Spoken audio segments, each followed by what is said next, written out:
Good morning students, myself Dr. Harshita Rathore, assistant professor psychology. हम लोग लचीलेपन या रेजिलियंस की बात कर रहे थे और इस टॉपिक में हमने पढ़ा था कि रेजिलियंस किस तरीके से लाइफ में इम्पॉर्टेंट है, रेजिलियंस के क्या क्या फैक्टर्स हैं जो रेजिलियंस को डेवलप करते हैं, लचीलेपन को डेवलप करते हैं। अमेरिकन साइकोलॉजिकल एसोसिएशन द्वारा बताए गए 10 तरीकों के बारे में भी हमने बात की थी। आज हम बात करेंगे डेवलपमेंट ऑफ रेजिलियंस यानी लचीलेपन का विकास, ये किस तरीके से डेवलप होता है।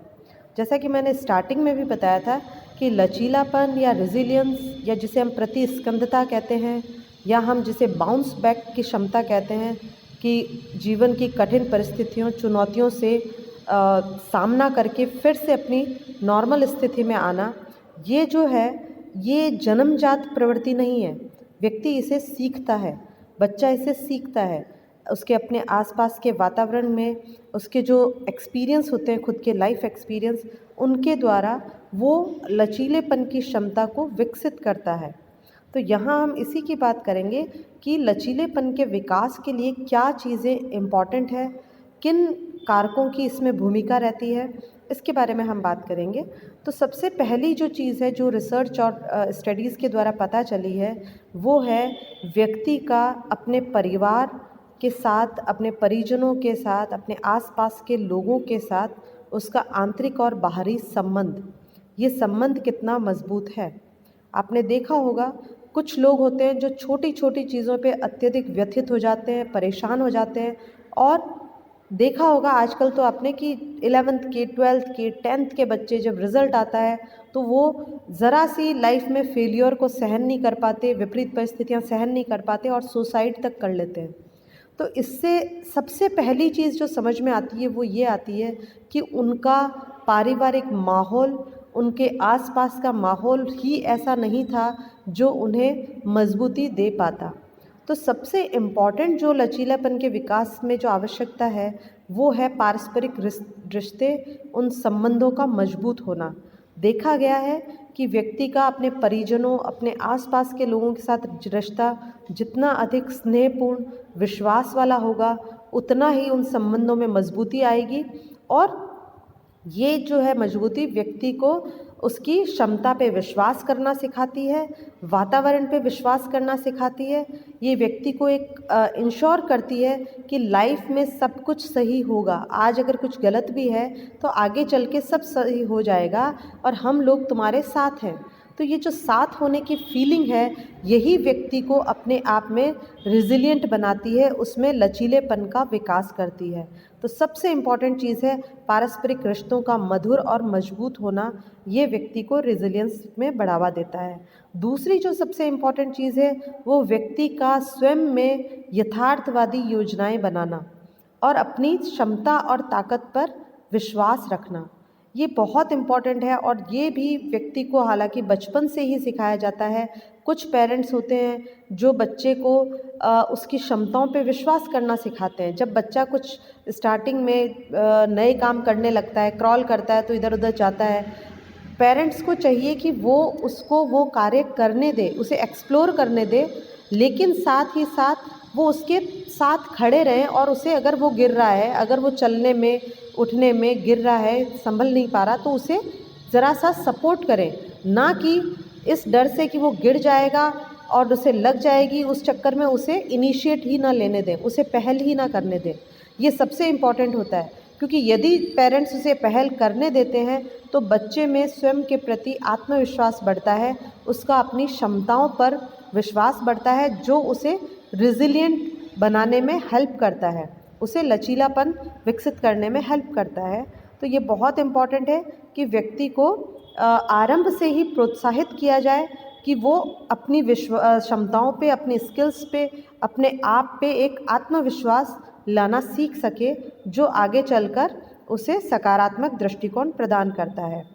इसके अलावा देखा गया है कि कई सांस्कृतिक कारक होते हैं जो व्यक्ति को रेजिलियंट बनाते हैं।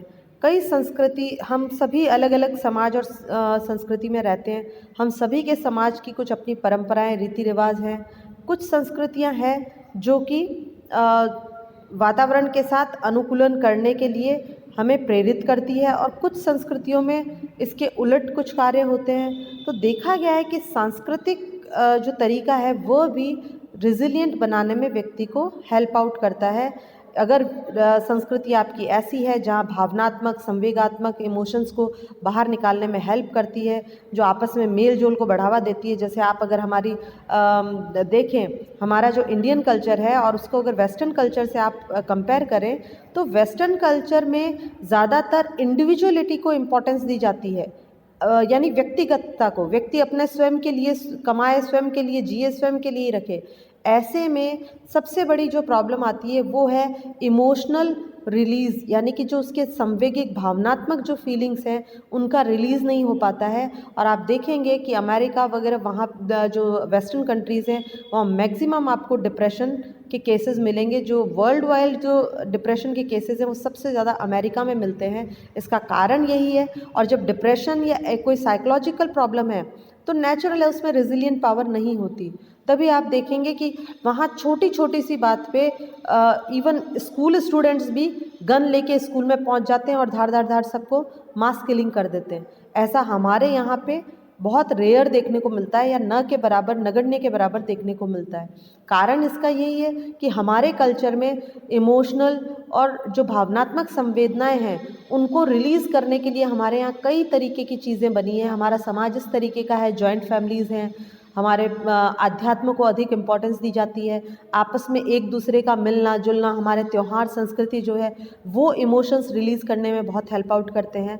तो इस तरीके से अलग अलग संस्कृतियों में आप देखेंगे कि जहाँ जिन संस्कृतियों में ये इमोशन बॉन्डिंग अच्छी होगी या इमोशंस रिलीज़ करने के तरीके अच्छे होंगे, वहाँ पे रेजिलिएंट पावर भी बहुत स्ट्रॉन्ग रहती है। इसीलिए आप देखिए हमारे यहाँ की चाहे कमज़ोर लाइफ स्टाइल है, हमारे यहाँ की बहुत निम्न स्तरीय जीवन यापन करते हैं व्यक्ति, फिर भी वो खुश रह लेते हैं। उसमें 2 रोटी प्याज खाकर भी इंसान खुश रह लेगा। जबकि अमेरिका और वेस्टर्न कंट्रीज़ की इतनी अच्छी लाइफ स्टाइल होने के बाद भी वहाँ मैक्सिमम डिप्रेशन के केसेस मिलेंगे।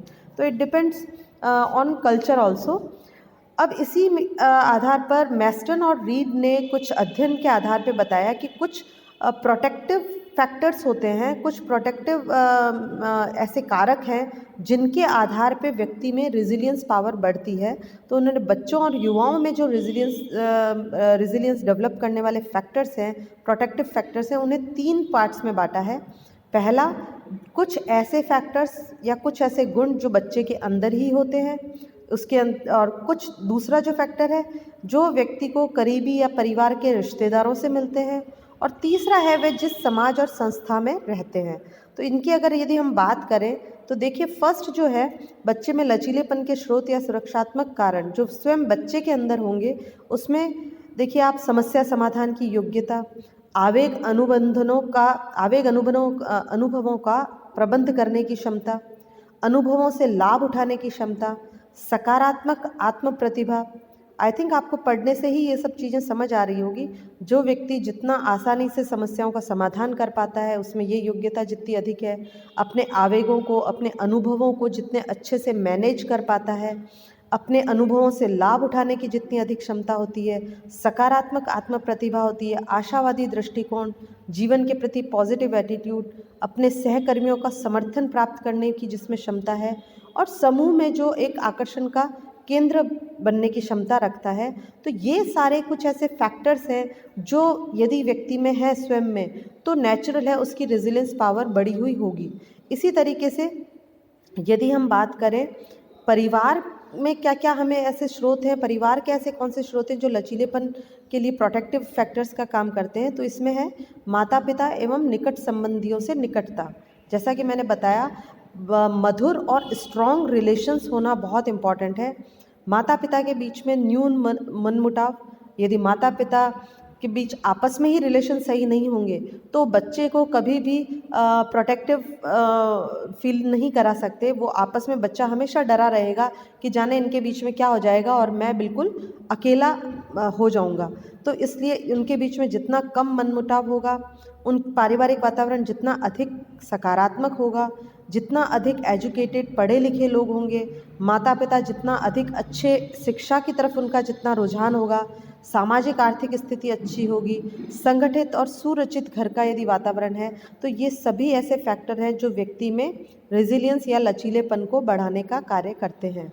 और यदि हम समाज की बात करें तो समाज में भी कुछ ऐसे सोर्सेज हैं, फैक्टर्स हैं, प्रोटेक्टिव फैक्टर्स, जो कि बच्चे को रेजिलिएंट बनाने में हेल्प आउट करते हैं। जैसे प्रभावशाली स्कूल, जितनी अच्छी स्कूल सिस्टम होगा, वहाँ जितना अधिक मॉरलिटी और स्ट्रांगनेस और कॉपरेशन वगैरह सिखाया जाएगा। इसके अलावा स्कूल और समाज के से संबंधित जो संगठन हैं, जिनमें बच्चा आगे चल के भाग लेता है, पार्टिसिपेट करता है, चाहे वो उसके खेल कूद से संबंधित अकेडमी हो या उसके समाज में और कई तरीके की जो अकेडमीज़ हैं जिनमें बच्चा पार्टिसिपेट करता है, वो जितने स्ट्रॉन्ग होंगे, आस पड़ोसियों का जितना अधिक सहयोग होगा, आस पड़ोस का वातावरण जितना अधिक सुरक्षित होगा, सुरक्षा सेवाएं जितनी स्ट्रांग होगी किसी समाज में, स्वास्थ्य और सामाजिक सेवाएं जितनी अधिक अच्छी उपलब्ध होगी समाज में, ये सभी चीज़ें बच्चे को या व्यक्ति को रेजिलिएंट बनाती है, उसे विश्वास दिलाती है कि आज अगर परिस्थिति खराब भी है, यदि आज चुनौतियां हैं उसके सामने, तो वो उन चुनौतियों से निकल कर पुनः नॉर्मल लाइफ स्टाइल पर आ सकता है। तो ये मैस्टिन ने लचीलेपन से संबंधित कुछ फैक्टर्स बताए थे, प्रोटेक्टिव फैक्टर जो बच्चे के लिए थे। इसी के साथ उन्होंने वयस्क अवस्था में भी कुछ ऐसे प्रोटेक्टिव फैक्टर्स बताए हैं जो कि वयस्क व्यक्तियों को हेल्प आउट करते हैं। इसमें सबसे पहला है आत्मस्वीकृति। आत्मस्वीकृति का तात्पर्य है व्यक्ति अपने आप को स्वीकार करे, वो जैसा है, जो है, वो एक्सेप्ट करना बहुत इम्पॉर्टेंट है। यदि आप लाइफ में अपनी मेरिट्स, डीमेरिट्स यानी अपनी कमियों को भी एक्सेप्ट कर लेते हैं, तो नेचुरल है आप में एक पॉजिटिव फीलिंग रहेगी। आपके में जो नेगेटिविटी है, हो सकता है आप उसे बदलने का प्रयास भी करें, परंतु कुछ व्यक्ति जो कि अपने आप को स्वीकार ही नहीं कर पाते, वो सदैव दूसरों की तरफ देखते रहते हैं कि मैं वैसा बनूंगा, मैं ऐसा बनूंगा, मैं ये करूंगा, लेकिन स्वयं की कमियों को खोज ही नहीं पाते, अपने आप को एक्सेप्ट ही नहीं कर पाते। ऐसे व्यक्तियों में सकारात्मक दृष्टिकोण विकसित नहीं होता और वो लचीलेपन में पिछड़ जाते हैं। इसी के साथ व्यक्तिगत विकास, ये भी बहुत इम्पॉर्टेंट फैक्टर है। व्यक्तिगत विकास का तात्पर्य है कि व्यक्ति निरंतर अपने अनुभवों, चुनौतियों, समस्याओं से सीखने का प्रयास करे। जिस व्यक्ति में ये क्षमता या ये समझ आ जाती है कि जो भी परिस्थिति है वो चाहे अच्छी है या बुरी है, लेकिन वो उसे कुछ न कुछ सिखाकर अवश्य जाएगी, और व्यक्ति उसके लिए यदि तत्पर है अपने व्यक्तिगत विकास के लिए कि मुझे इस परिस्थिति से कुछ सीख कर निकलना है, कुछ समझ लेनी है, तो 100% उस व्यक्ति की रेजिलियंस पावर बढ़ जाती है। इसके अलावा जीवन में उद्देश्य, ये भी बहुत इम्पॉर्टेंट फैक्टर है। जिन व्यक्तियों का लाइफ में कोई एम नहीं होता, लाइफ में जिनका कोई उद्देश्य नहीं है, जो एक निरर्थक सा जीवन जीते हैं, उनमें रेजिलियंस पावर नहीं होती। वो जब तक लाइफ स्मूथ चलती है, चलाए रखते हैं, जैसे ही उनके सामने कोई कठिनाई, कोई चुनौतीपूर्ण परिस्थिति आती है, वो तुरंत ब्रेकडाउन हो जाता है उनका। जबकि जिन व्यक्तियों के लाइफ में कोई उद्देश्य होता है, वो कठिन परिस्थितियों को भी उस उद्देश्य तक पहुंचने का एक मार्ग समझते हैं और अपने उद्देश्य को दिमाग में रखते हुए वो उन कठिन परिस्थितियों, चुनौतियों का भी सामना कर लेते हैं और एक संतुष्टिपूर्ण जीवन जीने के लिए तत्पर रहते हैं। और ऐसे में उनके उद्देश्य ही उनकी लाइफ की सार्थकता बन जाती है और एक सार्थक जीवन वो व्यतीत कर पाते हैं। इसके अलावा वातावरण पर नियंत्रण, ये भी बहुत इम्पॉर्टेंट है। वातावरण पर नियंत्रण का तात्पर्य है व्यक्ति जो चाहता है, अपनी लाइफ को जिस तरीके से चलाना चाहता है, उसके लिए वो अपने आसपास के वातावरण को उसी के अनुसार ढालता है। चाहे वो जीवन यापन करने के लिए नौकरी करना हो, अपने परिवार को संभालने के लिए कुछ कार्य व्यवस्था करनी हो, धन उपार्जन करना हो, परिवार, मकान, स्वास्थ्य आदि से संबंधित जो सुविधाएं हैं उन्हें अर्न करना हो, ये सभी वो अपने वातावरण को नियंत्रित करके, अपने आसपास के वातावरण को अपने अनुसार ढाल के यदि कर पाता है, तो वो एक रेजिलिएंट व्यक्ति बन सकता है, उसमें एक रेजिलियंस पावर आती है। इसके अलावा स्वायत्तता बहुत इम्पॉर्टेंट है। स्वायत्तता का तात्पर्य होता है आप अपने जीवन को अपने अनुसार दिशा दें, अर्थात आप अपना आत्मनिर्देशन स्वयं करें। स्वयं अपनी क्षमताओं पर विश्वास करते हुए जब व्यक्ति कार्य स्वयं करने के लिए तत्पर रहता है तो नेचुरल है वो उस कार्य से मिलने वाले लाभ अथवा हानि दोनों के लिए स्वयं को जिम्मेदार समझता है और उसमें एक जिम्मेदारी की फीलिंग होती है और उस जिम्मेदारी से व्यक्ति आगे पॉजिटिव एटीट्यूड लेकर बढ़ता है। यदि उसके साथ कुछ गलत भी हो गया लेकिन उसे ये पता है कि ये मेरी इस गलती के कारण हुआ, यदि वो रिस्पॉन्सिबिलिटी ले लेता है तो नेचुरल है नेक्स्ट टाइम वो गलती नहीं करेगा। लेकिन कुछ व्यक्ति होते हैं कि वो स्वायत्त नहीं हो पाते, वो लाइफ में काम तो कर लेंगे लेकिन हमेशा उनका ये रहेगा मुझे उसने कहा था इसलिए मैंने किया, मुझे उसने कह दिया था इसलिए मैंने ये किया और इस वजह से मुझे दिक्कत हो गई।